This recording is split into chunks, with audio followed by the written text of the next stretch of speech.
today's video, ang gagawin naman natin ngayon, gagawin tayo ng mga healthy cleansing fruits. Tama ba?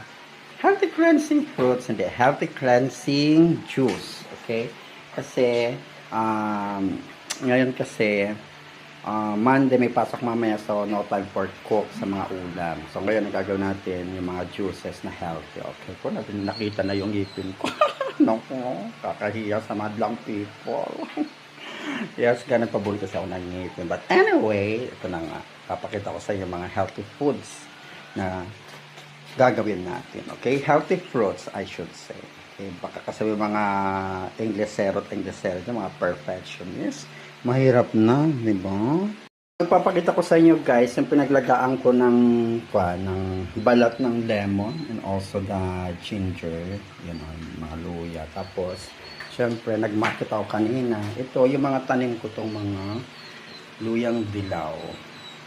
Tapos, syempre, ayan, sama na may ibang fruits. So, good for liver ito. Cleansing for liver. Okay? So, makikita na yung result namin. Guys, while I am waiting for my viand, kasi baon ko to eh. Ayan, nilagyan ko na siya ng suka. So, ito na nga, nahimay-himay ko na. Diba? Yun. At saka, may research pala guys, sabi, yung mga ganito daw ng orange, wag daw tatanggalin. Kasi, nandyan daw yung mga ibang mga nutrients. So, syempre, biyahalo na natin dito sa ating blender. Ayan. Diba? Ano ba to? Haluin natin sila.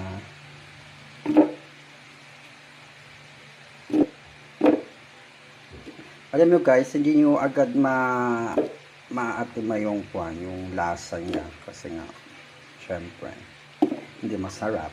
But then, pag nakasanayan nyo na yung isang bagay, tulad ng nakasanayan mo na nag-iisa kayo, lagi ka nalang iniiwan. Charot lang. Diba? Siyempre, nailagyan na natin siya doon. Ayan. Aray ko yung honey kasi. Lalagyan mo siya ng honey. Ayan. Oh. Diba? Sekreto lang guys kung saan ako bumibili ng honey. Kasi sa totoo lang. Medyo mahirap maghanap ng mga honey ngayon na original. Parang made in China na rin sila. Okay? Diba? Pagod ang lola nyo. Vlog pa more.